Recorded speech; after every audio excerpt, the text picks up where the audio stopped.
Here we go. Friday morning. The year is 2025. Atta baby, Red Hot Chili Peppers.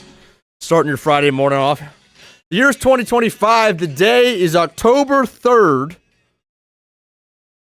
And Vandy is one win away from being a top 10 team in the sport. Clemson is one loss away from having a new head football coach, and they are in sole possession of last place in the ACC. Georgia Tech is in first. Florida is one loss away from firing their head coach for the 50th straight week. The best quarterback in the SEC is a transfer from Ferris State, a ranked team that was even odds to win a football game, stormed the field after beating a team they haven't played in 20 years. Where am I? What have you done with my college football? You're watching Stadium Pulse. That's where you are. Appreciate everybody. Gosh, the guy's already on a heater in the chat. Stadium Pulse presented by Nimnick Buick GMC and Southside Baseball Association on the Action Sports Jacks 24/7 network. We do it every Monday and Friday, 9 a.m. to 10 a.m. Hope your Friday's off to a good start. Look, you really only have two options this morning of what you should be listening to on your way to work. Whether you're in the cubicle already, at the desk, at the gym. Half the world is listening to Taylor Swift's new album, and I'll just go ahead and assume that the other half is listening to Stadium Pulse right here. So there's that. Look, we got a loaded show for you today. Not as jam-packed of a slate as we've had, especially last week, but we still got a lot of sleeper games because everybody's at the point in their season where, at the very least, you've seen a glimpse, you've seen a hope, you've seen a half of football where you're like, man, if we could just do that, if my team could just do that, we're gonna be in great shape. We're gonna be in great shape. Georgia's shown you a half a defense where they shut out Alabama. That looked like a championship caliber defense. Well, what did the first half show you? Holy cow, there's a lot of work to be done. FSU has shown you a half of football on offense in the first half against Alabama, where they're like, holy cow, that can be a championship caliber offense. And then they've shown you kind of, what the defense is really all year long, proven that they can't keep up, right? The offense has sputtered at times. Miami, their second halves offensively have been terrible. But in the first half, in the late closing portions of a game against Florida, they've shown that they can be championship caliber. Every team has been able to look and say, we got championship caliber half. We even have one game. Are we for real or not? Are we for real? These next 2 to 3 weeks, starting with tomorrow, are where you really figure it out. Here are our games to watch. If you watch Stadium Pulse at all, we check the pulse on 5 schools, 5 cities: Athens, Tallahassee, Orlando, Miami, and Gainesville. So here are our 4 big games tomorrow. Georgia's got a get-right game against Kentucky, Florida, and Texas. We're going to start with that one. UCF hosts Kansas. Wow, wrong logo. I bought it. I was here at 4 in the morning, so I'll take that one on the chin. That's Kansas State. They just lost to them. They got the Jayhawks this tomorrow, I should say. And then the big one this weekend, FSU hosting Miami at Doak Campbell. I'm going to have predictions for every single one of those games. I'm going to give you a final score. I'm not just going to break it down, but I'm going to tell you keys to victory for each one. Let's get rolling. Let's get rolling with Florida. Okay, let's get rolling with Florida. Let's get some Gators fans riled up here, because this one's winnable here. This one's very winnable. And the fact is that before this season, regardless of whether you were Texas or a Florida fan, you had this game circled because you're like, holy cow, this is about as a marquee of a matchup for quarterbacks as we'll probably see this year. This is what the national landscape was telling you. These are 2 of the top 5 quarterbacks in the sport, 2 potential Heisman candidates going at it. Texas will obviously be favored. but it's the equalizer is it's in the swamp. This could be a 50-50 game, one of the best games of the year because of the two quarterbacks. Well, obviously, fast forward to state the obvious, both quarterbacks have been terrible. And they look like the two reasons why each team is hoping not to lose this game, right? The Gators fans are just hoping that DJ Lagway doesn't lose in the game. They certainly don't think he can win it. If they win it, it's going to be for a lot of reasons other than DJ Lagway. Longhorns fans thinking the same thing. If we win this game, it's not going to be because of Arch Manning. And, I mean, let's just start here, guys. I mean, Napier, don't tell me that DJ Lagway has this look in his eye. That's the soundbite of the week? DJ Lagway's got that look in his eye this week. You might as well be freaking Cardinals coach Gannon and just tell me, ask him if he's got the fire in his gut. He rode the bus here. One of the worst opening lines of any NFL head coach ever, and Billy Napier's kind of just pulling a page right out of that notebook that should have been thrown in the trash a long time ago. DJ Lagway's got that look in his eye. Well, what was the look the first month of the season, Billy? He certainly wasn't looking at wide open receivers. Wasn't looking at that. And then DJ Lagway follows that up, really punches this home and says something to the tune of, man, this Florida offense it's only a matter of time before this Florida offense pops. It's in there.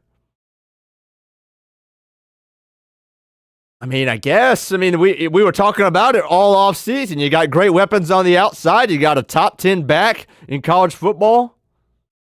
You just got to get it to him. And yeah, problem is you can't get it to him. Can't get it to him. I'm really interested to see. I feel like the boot has been really downplayed since that news came out. I don't know if there will be any change between the DJ Lagway mobility, getting outside of the pocket, trying to put a move on linebackers and failing, if we'll see any change between what we saw against Miami and what we're going to see this week. But you don't say these kind of things, Billy. Oh, he's got that look in his eye. And DJ Lagway, oh yeah, we're one step away from our offense popping. It just reminds fans, you had a bye week, right? Florida fans got to rest a little bit, right? They went undefeated last weekend. It's a great week for them. And then you go and remind them, oh yeah, everything I thought about Florida's offense was wrong. And right now, we're just trying to get our head above water and get a win. A win. That's the rationale. That's the thinking right now in Gainesville. But, I mean, wouldn't it be such a Florida thing to win this game? Wouldn't it? I mean, it'd be about as Billy Napier. Billy Napes as it gets. Yeah, it's about as Billy Napes as it gets. Go out and win this game against Texas. I'd love to know in the chat predictions for DJ Lagway's stat line here. Predictions for his stat line. I'm going to go 13 to 26. We're going to complete half our balls. Again, we cannot seem to make it over the 50% mark, which is really bad. I'm going to go 13 to 26 for a stellar 140 yards, 1 touchdown, 1 pick. That's what I got for DJ. I don't think it's going to get much better here. I think Billy Napes is going to continue to draw up winners that he can't hit. And I've said it till I blew in the face that Billy Napier should be fired. He's really bad with time management, clock management, situational football, but he's getting a bad rap for the play calling. Get a bad rap. It's real bad. Every freaking week in their press conference, they ask him if he's still going to call the plays. I get it, but at some point, you know that he is dead set on being the head play caller, and that's it. That's it. Because guess what? Billy Napier probably knows that I don't think any Florida fans can seem to get, but really I don't think they want to understand, is that he's a good play caller. Not situationally, maybe not in the last 2 minutes, especially not with the clock. But down in and down out, he's drawn up winners for Lagway all season long, and Lagway hadn't been able to hit him. DJ Lagway is the reason that you were 1-3. Jaden Ball, I hope you spent that bye week well, man, because this is going to be your game. Go ahead and start getting the ice bath ready now, because he's going to have to get 30 totes. I'm giving it to him 30 times. Jacoby Jackson, the backup running back's out for this game. There's no reason in my mind Jaden Ball doesn't get 30 totes. And there's a little rain in the forecast. Load it up. Ibuprofen. Get the ice bath ready. Jaden Ball, you're the offense today, bud. Sorry. You might have to carry it 35 times. That's my game plan. That's my game plan, and we hope to hit one play-action shot in the second half. That's the difference in the ball game. Maybe that's what Billy Napier draws up, because he's tired of drawing up winners and watching DJ Lagway diddle in the pocket and throw the football to the other team and then getting blamed for it after the game. So he might just pocket all those plays and then say, we're going to run the football 35 times, hope it's a 6-3 ball game late in the third quarter. We're going to draw up one shot in the whole game. It's going to be a play action, and we're going to hope one of our guys comes down with it and Lagway puts it on the money. We squeak out with a 10-6, 10-9 win. I think that might be the game plan. Here's the other big question in this one. Will the Gators defense quit? Haven't seen it thus far, and they deserve a lot of credit. If there's any reason to give Napier credit, it's that he knows how to rally the troops. The defense has been unreal. You got a lot of guys out, but you had a lot of guys out at Miami, and they played their tails off. So I don't think that's like uncharted territory for them. Banks being out, they're used to it. They're used to Banks being out. But at some point, you got to think. If the Gators are down 10-0 8 minutes into this football game, we're going to see any quit from Florida's defense? That's a little undermanned, understaffed? I don't know. I don't think so, but it's a possibility. Both teams coming off a bye. You got to think that right then and there, if you believe in Sarkisian, which I do, I think he's the best offensive mind in the sport, he's going to draw up some winners. I think Billy Napier will too. As much as, tongue-in-cheek, I say he should just run the ball 35 times. In 2 weeks, I know Billy Napier's got some stuff that he's ready to call. And I know Sark does as well. I just don't know if either quarterback can execute it. That's why I don't think this can be a 10-6 final.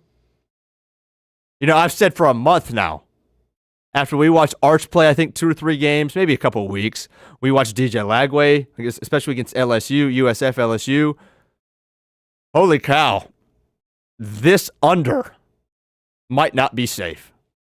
There might not be a line that Vegas could lawfully throw up there that I wouldn't think would go under. I mean, if there's no bye week here for either school, legitimately, I think this is like we're scoring 21 points total both sides.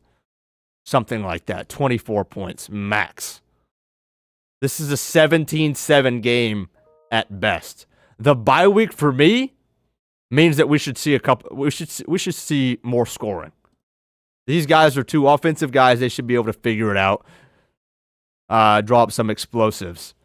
What's the most amount of points, Zach, that you can fathom Florida scoring in this game? Because, by the way, I think people know.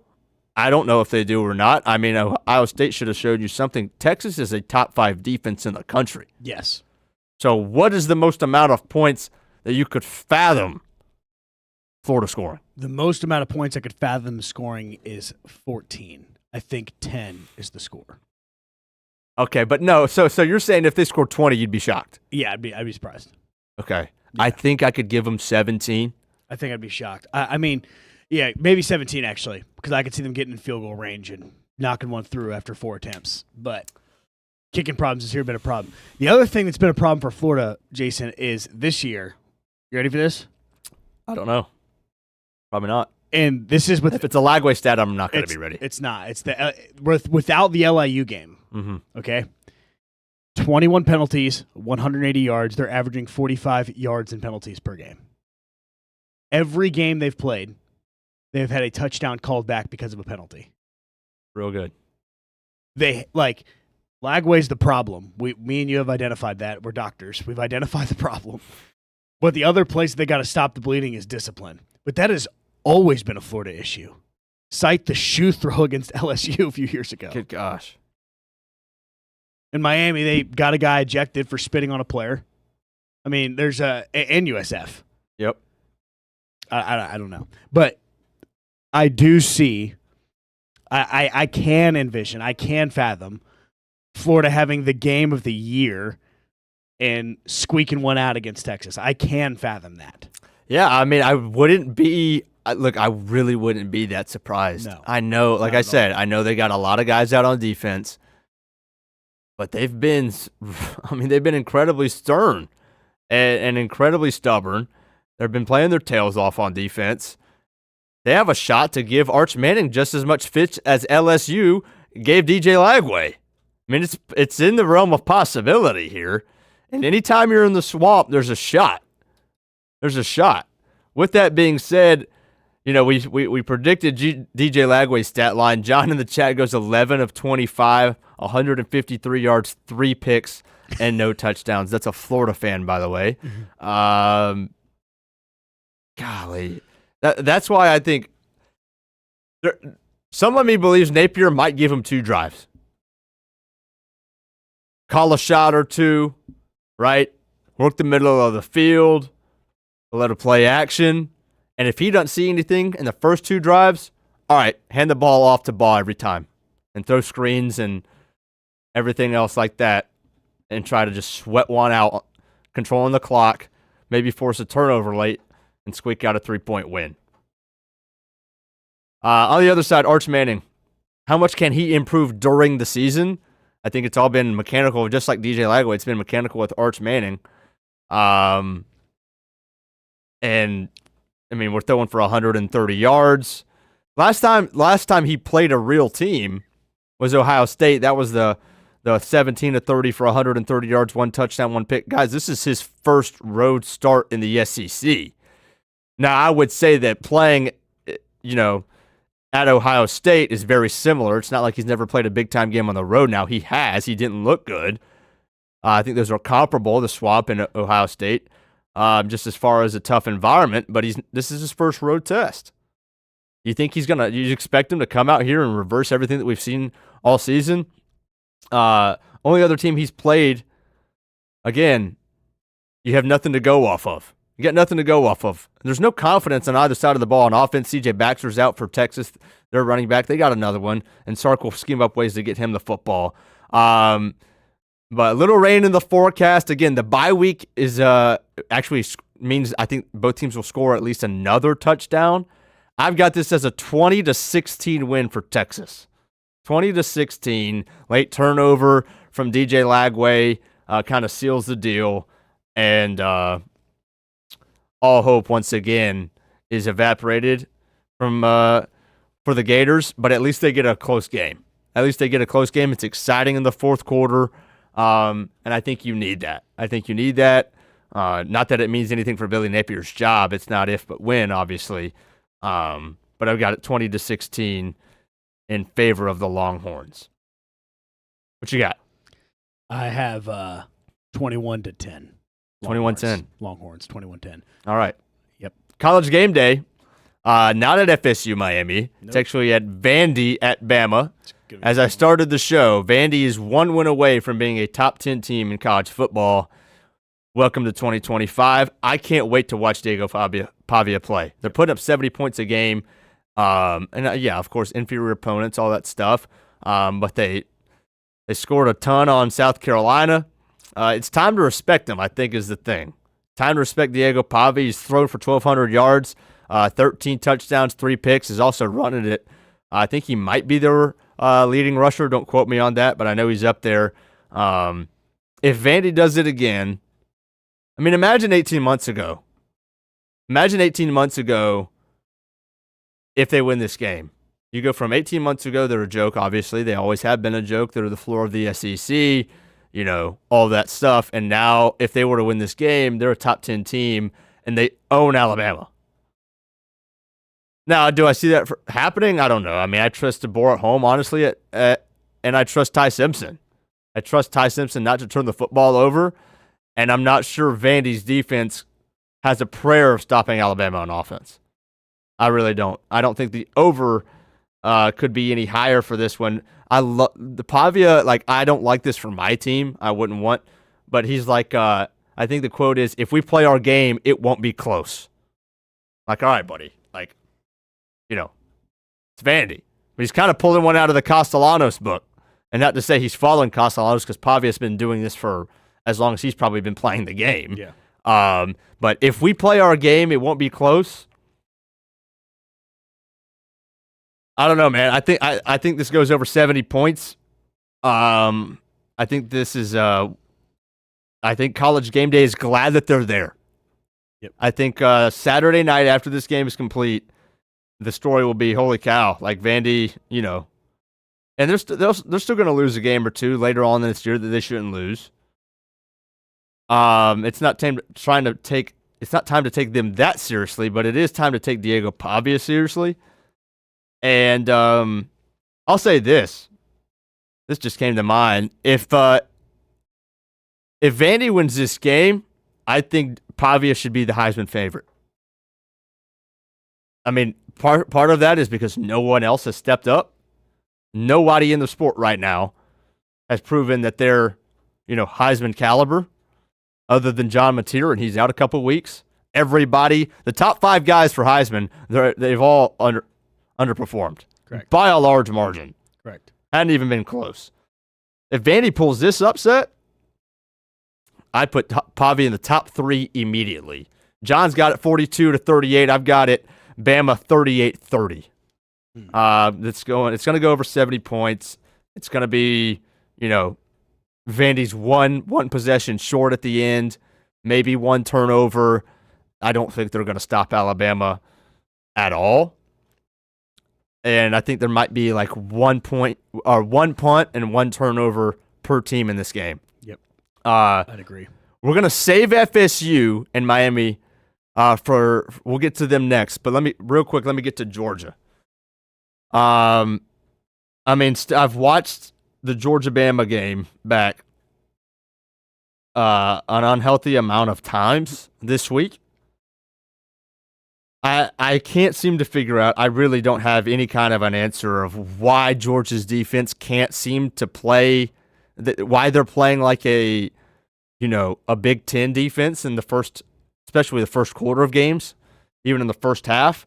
And I truly believe that was a lot more about Ty Simpson being that good, especially on third down. I think they were 13 of 19 on third down, which you're never going to win like that as a defense. But Georgia's defense just getting steamrolled in the first 3 possessions. Happening against Tennessee, happened against Alabama. You're down, you're giving up 21 points before, your offense even knows where it is. Your offense is not in a rhythm because they're sitting on the sideline for the first 15 minutes of the game.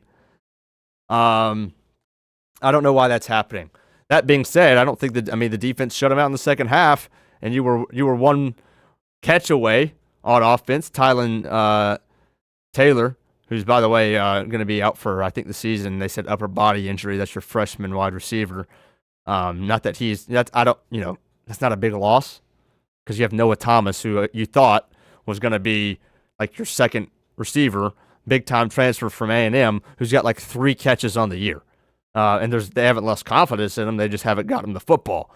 So the Taylor loss isn't a big one. It sucks for him because his freshman year, it was really, I think he had 2 catches, and then he dropped one that would have given you the lead against Bama. Oh, yeah, then your season's over. So sucks for him, for real. But this is a get-right game for Georgia, and they got to dominate this one. Look, you've dominated Kentucky when you're at home in Athens every single time. This is a noon kick. Kentucky has lost by 7 to Ole Miss, and then they lost by 22 to South Carolina. Zach Calzado, their starter, is not the guy anymore. It's a guy by the name of Cutter Boley. Zach, what do you think about that name? I don't like it. Okay. It's the worst name I've ever heard in my life. Me too. Specifically the first name. Yeah, just the first name. The last name I actually don't have a problem with. Yeah, I like the last name. The first name in and of itself is probably like on the – if I had a list of top 5 worst names, it'd be DJ and then Cutter. Yeah, I mean, if a guy by the name of Cutter happens to hop in the chat at some point in the show, y'all can let him know that his name sucks. So that's good there. Big plus. One of the big pluses from Alabama, getting back to Georgia, is you did find your running back. Georgia has 4 guys. The guy that you thought was going to be your lead back, Nate Frazier, number 3, he's taking a step back. And I thought he was going to be a top 10 running back in the sport. He's taken a step back. He's been replaced. A lot of that was because of the fumble in the first half against Alabama that you can't have in your own end. Chauncey Bowens takes over, and he's running the pill for 150 yards. He looks like the guy. That's your big tailback, and he's got the speed to go along with it. That was a big plus from Alabama if there were some. Please, the key to this game, I think, one of them, not necessarily to win, but for the future of this year, is get Noah Thomas to football. Get Noah Thomas to football, because this is a thing in 2025 in college football that didn't used to be a thing. You brought in a big-time transfer. He's not getting the football. Okay, so fast forward 4 months when the next portal opens after the season. Any big-time transfer, especially at the skill positions, specifically at the skill positions, that every team in the SEC is going to be competing for, you don't think Florida, you don't think Alabama is going to point and say, you want to go to Georgia? Look what they just did to Noah Thomas. He just transferred there, and they didn't get him the football. Now, obviously, Georgia could counter that with Zach Branch, the guy they brought in from USC. He transferred in, and he's been the focal point, along with Colby Young, of their passing attack. But anytime you bring in a top transfer, you've got to use him, or it's going to be used against you in the next cycle. This game is about Gunner. Game's about Gunner. Gunner, go rip the football. Go rip the football. I will stand up and applaud if Gunner Stockton throws a pick in this game. He's 2 gun shy right now, specifically against zone coverage. Against man, he's going to rip it. He showed you against Tennessee. They played man-to-man on the outside all game long. He's ripping a 40-yard throw on 4th and 8 with the utmost confidence. It's not like he's gun shy, period. He's just gun shy against zone. We saw it. You know, he was taking shots against Notre Dame in the last year's college football playoff. Notre Dame plays pretty much exclusively man. Tennessee does the same. He's ripping the ball then. He's not doing it against zone. Alabama played a lot of zone. He was turning the football down. We got wide open guys. Mike Bowe was drawing it up, and Gunner Stockton's not seeing it, getting diddly in the pocket, pulling the football down, trying to escape. When we draw up a winner and we've got a guy running the grass at 25 yards, we got to throw that ball. I want him to throw a pick in this game. I want him to throw it 35 times. I want him to just spray it. If you throw a pick, good. Like, so what, man? Like, you've got to learn what you can do and what you can against SEC defenses. And right now, he's timid against zone. And Kentucky plays a lot of zone. Kentucky plays almost exclusively zone. You'll see that. So, yeah, Gunner, go rip the ball. Go rip the ball. Throw for 300 yards. There's no excuse, I don't think, in a game like this. Yes, Kentucky's playing a lot of zone. They will play a lot of zone, but they don't have guys that match up against your guys, and they don't have the speed to keep up on the back end either. Defense, Georgia's defense, please go sack the quarterback. 1 sack against Alabama, and you kind of ran into it. Chris Cole, got to get him on the edge. That was your problem. It was twofold. I think half the fan base is like Georgia couldn't get to the quarterback. The other half is like, well, you couldn't get to the quarterback because Ty Simpson's getting rid of the football in 2.2 seconds. No defense in the country is able to get to him. I think there's some of both of that. You got to go sack Kentucky's quarterback. What's his name? Cutter. Yeah, you would think I could remember a name like that. Cutter Boley, put him on the ground. Because Kentucky gave up 6 sacks and 10 tackles for loss against South Carolina. 6 sacks, 10 tackles for loss. That's almost as bad as what Auburn did against Oklahoma 2 weeks back when they gave up 10 sacks. 6 sacks, 10 TFLs. Kentucky gives up against South Carolina. Georgia got to take full advantage. I'm going to go final score, Dogs 31-10. All right, we've waited long enough. We're going to take a quick break, and then when we come back, it's going to be all about Florida State and Miami. UCF is hosting Kansas as well. And I've got one note for Clemson. Game of the week tonight. Nothing better than Friday Night Lights. A little football before you get to your college football Saturday. This is the, what do they call this thing? The surf and turf. That's what it is. Down in St. Johns County, Tucoy Creek versus Beachside. That's our game of the week. Friday Night Zone Blitz on the Action Sports Jacks Network. It's like Red Zone, but for high school football. We're going to show you 5 games in Jacksonville all at the same time.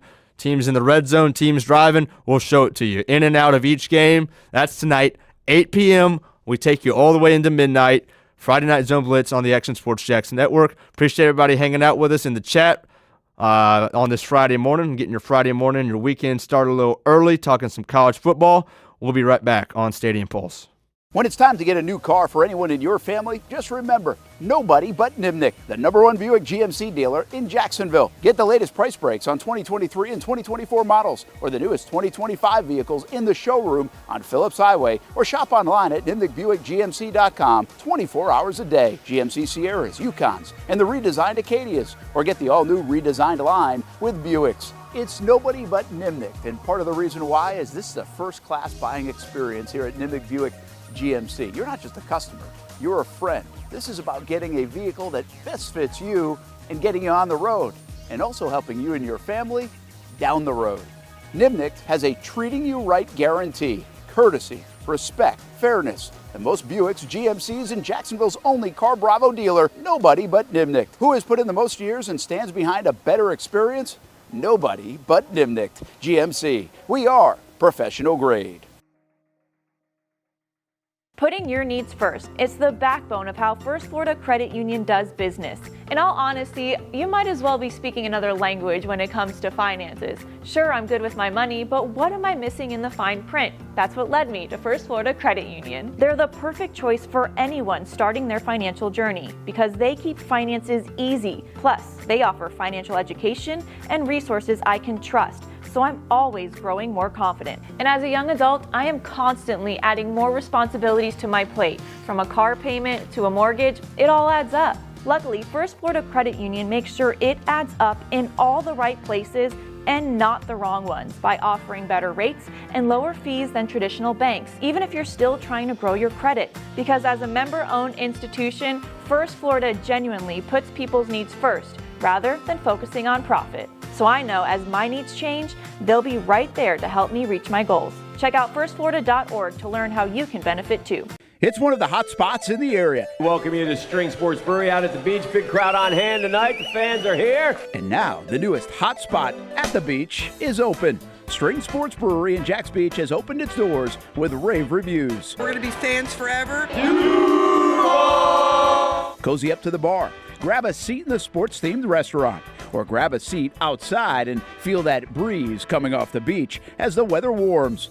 Just like the original location in Springfield, try the popular beer menu and come for lunch or dinner too, because the food is fantastic. We got a special guest in the house. He's happy. He's feeling good. He's Trayvon Walker. It's where we hosted Jags Report Live in the football season, and the String Sports Brewery staff can't wait to host you. Hey, welcome back here to String Sports Brewery. And if you haven't checked out the new location in Jax Beach, you got to do it. String Sports Brewery, now with 2 locations in Springfield and now open in Jax Beach on Penman Road. Hi, I'm Greg Mackey from Cycles of Jacksonville. Whether you're looking for a side-by-side, ATV, motorcycle, or scooter, Honda has what you need. The Honda Talon. Ultimate performance meets family-friendly fun. Prices starting at $363 a month. Or the sporty Honda CBR 650 starting at an affordable $204 a month. Stop by and choose your adventure from a full line of Honda products. Only at Cycles of Jacksonville on Atlantic Boulevard. Family owned and operated since 1983. Hello, I'm Kenny Lay of Kenny Lay & Associates. Since 2003, our firm has fought exclusively for the rights of men in family law. Divorce, modification of child support, alimony, custody, and more, all for men. A father is vitally important to a child's life. and being a man is not a reason to pay more in child support or alimony. I'm a single father. I get it. If you have a divorce or other family law issue, contact Kenny Lay and Associates at divorcemenonly.com. CGC Water Treatment and Plumbing is taking their 75-plus years of expertise and expanding to CGC Home Services. Water treatment and plumbing is still a big part of what they do, and now they can do even more for you. Home services like kitchen and bathroom remodeling, showers, sinks, faucets, toilet repair, backflow testing, and the list keeps going. Find all they can do at cgchomeservices.com or give them a call, 904-298-7052. It's a new look and a new name with the same expertise. They've been serving homes like yours since 1946. CGC Home Services, right here in Jacksonville off St. John's Bluff Road, 904-298-7052. And visit cgchomeservices.com. Florida license number CFC 1432579.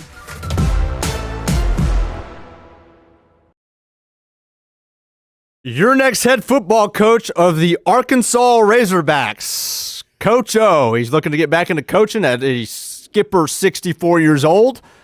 I think he told that to Jacques Doucette, friend of the Brenton Austin show.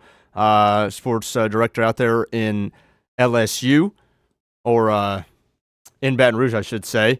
Coach O's looking to get back into it. I mean, would you not? Would you not? If he's looking to get back into it, won a national title in 2019. Was he carried by his offense when he's a defensive guy and they're giving up 50 points a game? Maybe. But the guy can still recruit. You know, guys, he'll bring guys in. If you're a struggling program trying to just be relevant in the SEC, he's going to get guys in the SEC. He's going to pull a couple guys from LSU. He'll pull some guys from Mississippi. A lot of guys that you probably weren't pulling with Sam Pittman. Yep. Coach O might be the. Is he worth the headache? I don't know. I won't even go there with throwing his name anywhere in the same sentence as Florida. I'm not ready to do that. I was ready for you to do that. I'm not ready to do that. I'm with you. I'm with you. That's insane. By the way, on the coaching front, Connor McNally says, what's UF waiting for? And Lane Kiffin or John Gruden for the Gators next year. John Gruden, like I've said in the past, would sign up in a heartbeat. Like, as soon as the call is made, he would be on the first flight to Gainesville. I fully believe that. I don't believe that to be the case with Lane. I'm not saying it's out of the realm of possibility, but I have a hard time believing that he's going to be so quick to jump ship because he's having success, right? If Ole Miss was going 6-6 this year because, they just lost Dart, they just lost their best defensive line probably in their program history, and they're having trouble, bouncing back with Austin Simmons and Trinidad Chambliss, this is a different story. And by the way, Gators, he should be your top target. He should be. I'm just not convinced he's going to come. So I think, like I've said, I believe that was 2 weeks ago when we did our relevant or realistic, I should say, quarterback or coaching candidates for Florida. Obviously excluding the Dan Lannings, the Lane Kiffins, the Urban Meyers, guys like that, the Grudens. Kurt Cignetti should be the next head coach of the Florida Gators. Welcome back, Stadium Pulse, Action Sports Jacks 24/7 Network, presented by Nimnik Buick GMC and Southside Baseball Association. All right, Zach, biggest game in Doak Campbell in a couple of years. FSU hosting Miami is a 4.5 point spread. Let me ask you this before we get to the game itself. I personally am not feeling this rivalry. Okay. I know it's a rivalry. I know it's big. I'm not saying it's not a rivalry. I'm saying I'm not personally. This might just be a me thing. Fully accept that if it is. I'm just not sensing that it's that, like, I know it's big. I'm not sensing it's monumental right now. Are you feeling that way? How are you feeling about, just the rivalry aspect of it? These two teams obviously hate each other. Yeah, I really am not feeling it either. It's I'm trying to figure out how to word this. It's been 7, 8, besides a one-off year, it's been like probably since 2018 when this game's been close. This game has hardly ever mattered Yeah. on it as far as playoff implications or BCS. It did in the 90s. And people are trying to like get back there, and we're on the upward trend for it to be kind of that 90s style ball game. But I got to be honest, I'm not feeling it that much either, if I'm just going to be real with you, because I can't stand Miami. As a fan, I think they're a great football program. That's not what I mean. Mm-hmm. I don't mean it from an analyst perspective. As a fan, I can't stand the orange and green and the orange and blue. And I'm not feeling this. I'm just not feeling it. I get it. I'm going to get to this game real quick. I want to address this. Yeah. John says his role model is Steve Spurrier. He wants to be a Gator. That's in reference to a tweet that Lane Kiffin put out where he's just like, all I ever wanted to be is Steve Spurrier. Florida fans took that seriously. I would wager a lot of money. That is just an elite troll. Lane is the best troller that X has That ever is seen. strictly a troll, and I don't think I can be convinced otherwise. He looks dead serious. Trust me, he's not serious. I think the question is that we keep seeing is this a pseudo ACC championship game? And I would say to that, yeah, if he has the feel, kind of. This is week 5, guys. And the ACC, whether you want to believe it or not, whether it's accustomed to you or not, is wide open. Georgia Tech is in sole possession of first place in this conference. And until they get knocked off, which I still think they will, and they would still have to lose 2, this is their conference to lose right now. Yeah. Right? Until and they don't play FSU. I'm trying to. Can you look it up for me if they play Miami later on in the year? Yeah, but I'm pretty sure they have a very favorable schedule going forward. Virginia's 2-0 in the conference. They're 4-1 overall. Louisville is 1-0 in the conference, 4-0 overall. There are other teams here where I think we'd be short-sighted, too narrow-minded to say, man, ACC championship right here. You know, like whoever wins this game is automatically going to be in the game. No, they don't. They play Syracuse, Pitt, NC State, and Georgia. Okay, where is their tough conference game? Syracuse would have been a great game. They don't have their starting quarterback, and last week, in their first week without their starting quarterback, they got steamrolled by, I think, 30 points. Yeah. So, I mean, until this is Georgia Tech's to lose right here. Not saying the championship is, but a shot to be in the game. Yep. I think maybe the loser of this game, like if I think this is a bigger game for Florida State. Yeah. If you lose this one, you're kind of really screwed. You're behind the 8 ball. There's still a shot. Miami can afford to lose this game. I think they can afford to lose this game and only have one ACC loss. But here's the other note here. Just before we get to the matchups, all that stuff. FSU, there's 2 advantages here. Totally different, but they're both advantages. FSU, you're coming off of a loss. That is, the way that you lost necessarily wasn't embarrassing because I think Virginia's pretty good. Yeah. But you did lose to Virginia. Correct. Okay, so that's embarrassing. You're coming off a loss. That's an advantage to you. This week of practice is better because you lost. That being said, Miami's coming off a bye. That's a bigger advantage. They're both advantages, but coming off of a bye, I think that's very important. All right, now to the game. Here are my couple questions. Can FSU's defense get it together, show life, and stop the run? Okay, if you don't stop the run against Miami, you're screwed. Mark Fletcher's going to run for 150 on you. The pressure's going to be taken off of Carson Beck. He's going to be able to kind of just live in 3rd and 5 and 3rd and 6. If Carson Beck's living in 3rd and 5 and 3rd and 6, 3rd and 7, 3rd and medium, whatever, you're done. You're done. You've got to be able to stop the run somehow. If you're giving up 35 points, I'm going to say 35 points because it was regulation against Virginia on the road. What can you do against Miami, right? You're at home, right? You know, you've got the loss that you're coming off of.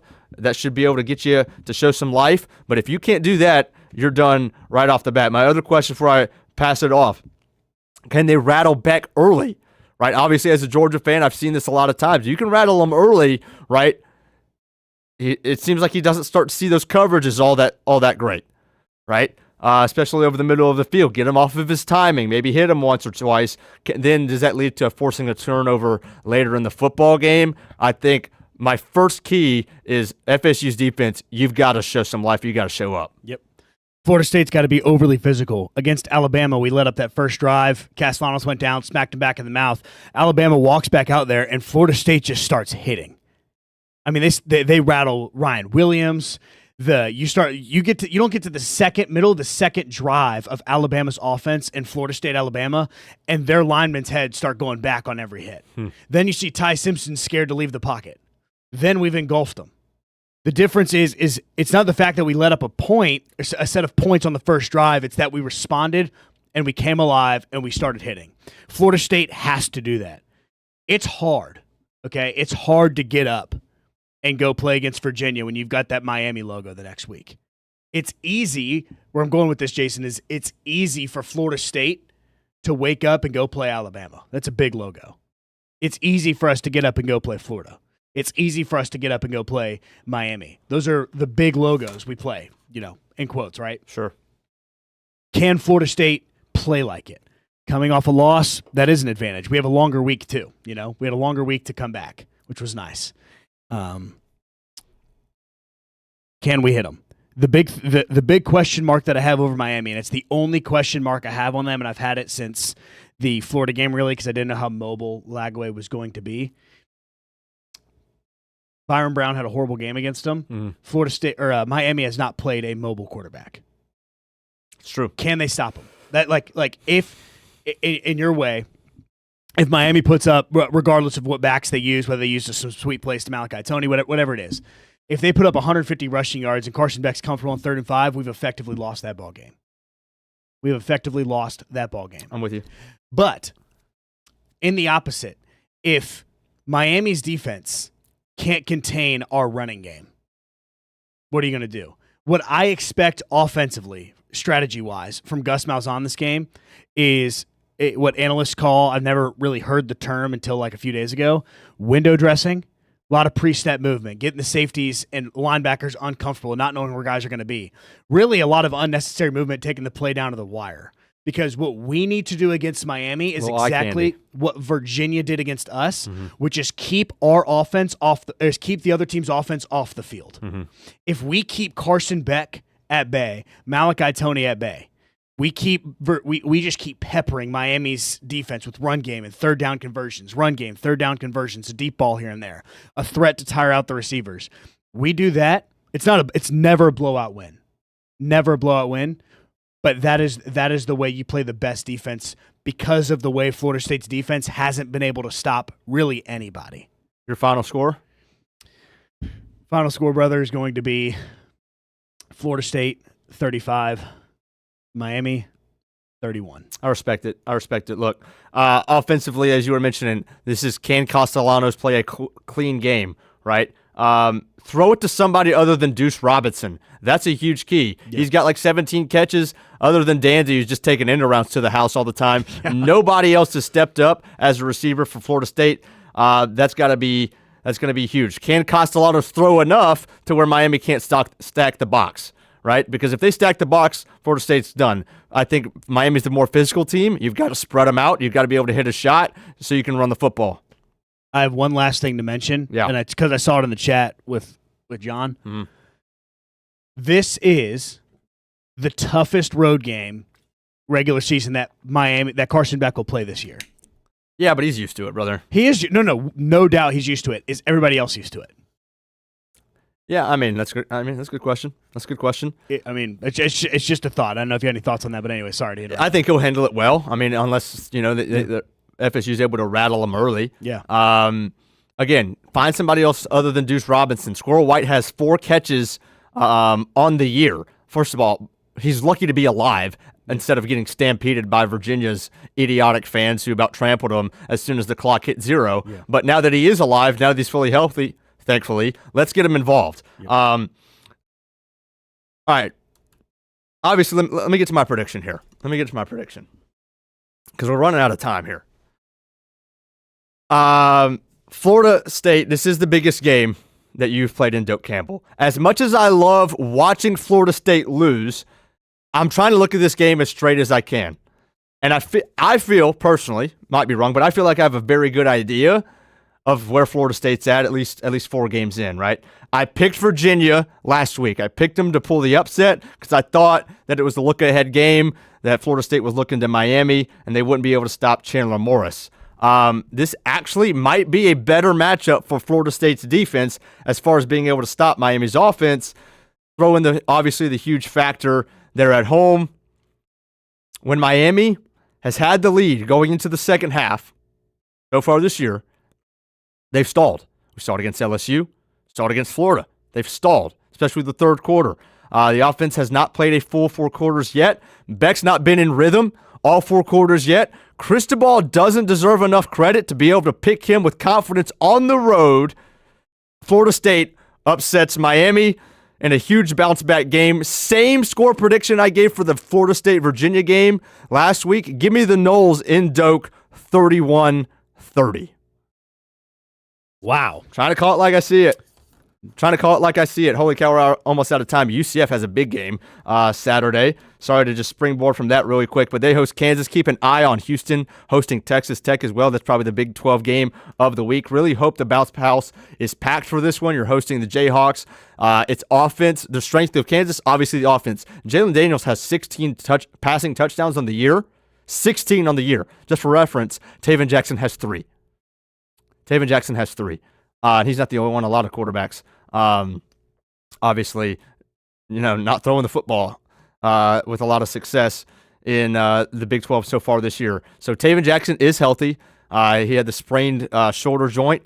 He'll be all right. Cam Fancher is also healthy, but you're going to keep that guy on the bench. Go ahead and keep that guy on the bench. Run with Taven Jackson. Emmanuel Henderson Jr., he's the premier receiver for Kansas. I think he's coming off of like a 230-yard and a 2-touchdown game on like 5 catches. So that's going to be the key. Contain him. Not sure why the over-under is at 53.5.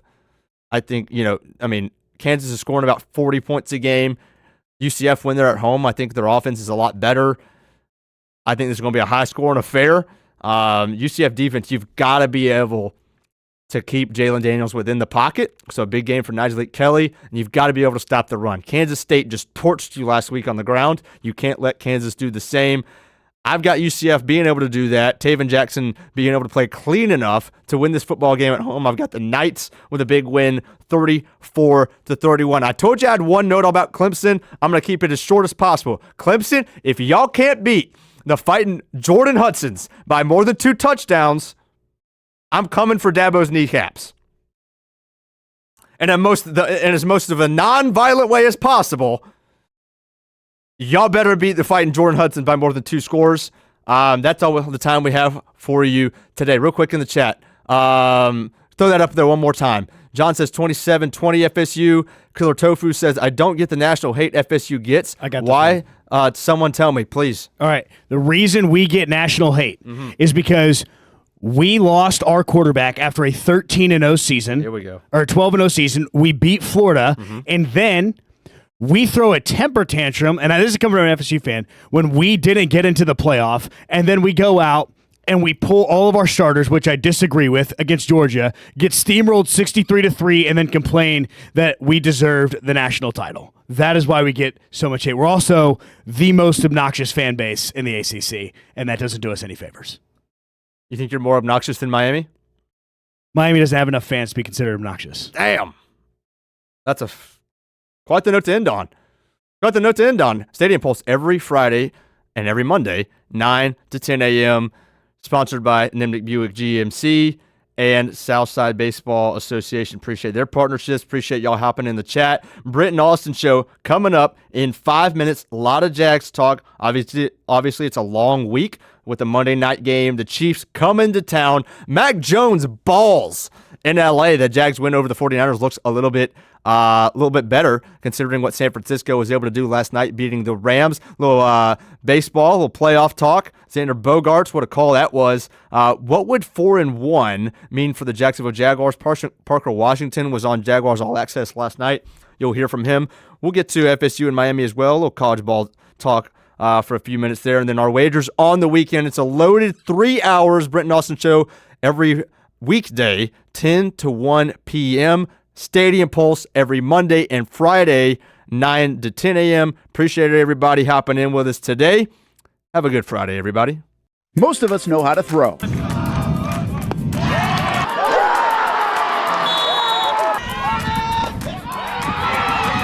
but you need to know what to throw. I'm not talking about footballs, baseballs, softballs. We're talking about those items you need to recycle. Republic Services explains it easy. Recycling simplified. 1. Know what to throw. When in doubt, throw it out. 2. Empty, clean, and dry those materials. It takes an extra minute, but it makes a big difference. And 3.